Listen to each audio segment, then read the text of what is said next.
E veniamo alla situazione meteorologica. Una saccatura di origine atlantica ha fatto il suo ingresso sul Mediterraneo e nelle prossime ore raggiungerà anche il nostro settore, con nuove precipitazioni anche sulla Liguria in arrivo tra questa sera e domani pomeriggio. A seguire una rimonta anticiclonica che ci permetterà di avere qualche giorno con tempo stabile e clima mite. Nel pomeriggio di oggi nuvolosità bassa e in aumento, mentre in serata arriveranno i primi rovesci dovuti al veloce transito dell'ennesima perturbazione atlantica. Venti moderati o a tratti tesi a rotazione ciclonica, mare molto mosso a levante e mosso a ponente, temperature massime in calo con punte però che andranno ancora oltre i 15 gradi.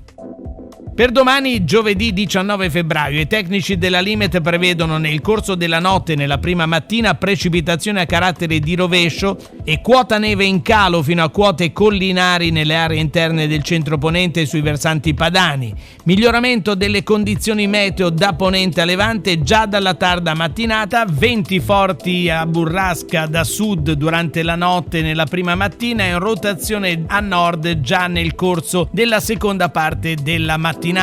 Mare generalmente molto mosso, temperatura in sensibile calo.